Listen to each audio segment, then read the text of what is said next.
આપ જોઈ રહ્યા છો સ્ટાર ન્યૂઝ ગુજરાતી લાઈવ। આપ બધા આપણો કિંમતી સમય આજે ચાલુ દિવસની અંદર કાઢીને આવ્યા અમદાવાદ શહેરમાં એનસીપી માટે અને અમદાવાદની જનતા માટે। આજે રાષ્ટ્રવાદી કોંગ્રેસ પાર્ટી શું છે એ હું આપને જણાવીશ। રાષ્ટ્રવાદી કોંગ્રેસ પાર્ટી 1998માં બનેલી પાર્ટી છે। મહારાષ્ટ્રની અંદર આપણે 20 વર્ષથી સત્તા ઉપર હતા, અત્યારે પાછો સત્તા ઉપર છે। નેશનલમાં બી આપણે સત્તા ઉપર 10 વર્ષ રહ્યા। આપણા નેતાઓ જે કામ કર્યા છે એ બહુ મોટા મોટા કામ છે। આજે જે લોકો ટ્રેનમાં સફર કરવા માટે સોચતા હતા એ લોકો આજે ફ્લાઇટમાં સફર કરી રહ્યા છે, તો એ આપણા નેતાને કારણે। આપણા નેતા જ્યારે રોજગાર મંત્રી હતા એમને ફ્લાઇટોને આટલી ફ્લાઇટો હિન્દુસ્તાનની અંદર લાયા કે આજે ફ્લાઇટોમાં આટલું કોમ્પિટિશન થઈ ગયું કે આજે નોર્મલ માણસ બી ફ્લાઇટમાં બેસી શકે છે। એ ટ્રેનમાં નહીં જતો, એ ફ્લાઇટમાં જાય છે। એ પછી હેવી ઇન્ડસ્ટ્રી મિનિસ્ટર બી રહ્યા, હેવી મિનિસ્ટ્રીમાં બી એમને બહુ કામ કર્યું। પછી આપણે અજીત દાદા મહારાષ્ટ્રની અંદર જે કામ કરી રહ્યા છે, આપ જોઈ શકો છો કે એટલી ફાસ્ટ કોઈ કામ કરતો હોય મંત્રી એ અજીત દાદા છે। એટલે આપણે બધા આપણા નેતાઓથી શીખવાનું છે કે આપણે 24 કલાક જનતા માટે કામ કરવાનું છે। આ કેસ નથી, આપણી પાસે આ જવાબદારી છે કે રાષ્ટ્રવાદી કોંગ્રેસ પાર્ટીના હોદ્દેદારો છો આપ બધા। આપ કોઈ વોર્ડના પ્રમુખ છો, કોઈ વોર્ડના મહામંત્રી છો, કોઈ શહેરના મહામંત્રી છો। આપણે કોર્પોરેશનની આગળની જે રણનીતિ છે, કોર્પોરેશન એનસીપી એકલા હાથે લડવાની છે। ગઠબંધન કોની સાથે થશે, શું થશે, એ બહુ આગળની વાતો છે। આપણે બધા જે મહેનત કરવાની છે, ગુજરાતની અંદર બરોડા, સુરત 7 મહાનગરપાલિકાઓ છે।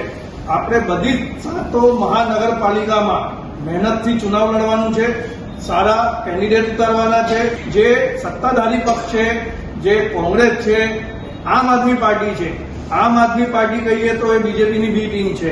એ ખાલી ચુનાવના વખતે જ આપ જોઈ શકો છો 2021-22ના ઇલેક્શનની ટાઈમે આમ આદમી પાર્ટી મહેનત કરતી હતી, અત્યારે આ પાછો એમનો કાવતરો ચાલુ કર્યું છે।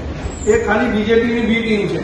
આપણે આપણા માટે, આપણી જનતા માટે, જે જનતા આપણી ઉપર ભરોસો મૂકી રહી છે એના માટે કામ કરવાનું છે। પોતાના બૂથમાં જઈને, પોતાના વિસ્તારમાં જઈને લોકોની જે સમસ્યા છે, જેવી રીતે ભાઈએ કીધું કે આટલી સમસ્યાઓ છે અમદાવાદમાં, બરોડામાં, સુરતમાં, કોર્પોરેશનના અધિકારીઓ એટલા બેફામ થઈ ગયા છે, એટલો ભ્રષ્ટાચાર ચાલી રહ્યો છે કે એ કોર્પોરેટરોના અને એમએલએનો સાંભળતા નથી।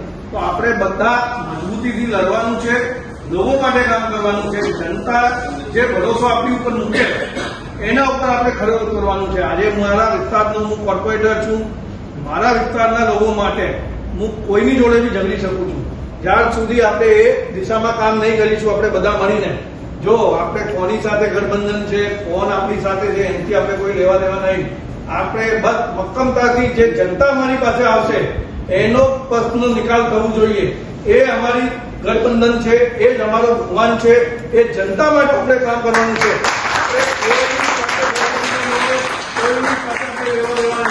જે જનતાએ મોદીજીને ચૂન્યો છે, જે જનતા આપને માને છે, તમને વોટ પ્રમુખ તરીકે માને છે, કે તમારા વિસ્તારની અંદર લોકો પાસે જાઓ, વધારથી વધારે મહિલાઓ પાસે જાઓ। જો મહિલાઓ જેટલી સખત હોય છે, એ તાકાતવર હોય છે, પુરુષોમાં એટલી તે નથી હોતી। મહિલા એકવાર મન બનાવી લે ત્યાં ઝૂકી શકે, એ સરકાર ત્યાં બની। આજે લગભગ શહેરના ખાલી 25% લોકો જ આયા, બરોબર છે ને? જે આયા ખાસ તો એટલા માટે આપણે ભેગા થવાનું છે કે ઓક્ટોબર-ડિસેમ્બરની અંદર મહાનગરપાલિકાનું ઇલેક્શન આવશે અમદાવાદ સિટીનું। એ સંદર્ભમાં આપણે પહેલા કાર્યકારી બેઠક બોલાવી છે। વોર્ડ પ્રમુખો ધ્યાનથી સાંભળો અને જે લોકોને પ્રભારી બનાવ્યા છે અમદાવાદ શહેરની અંદર, એ લોકો પોતાના વોર્ડની જવાબદારી આપેલી છે।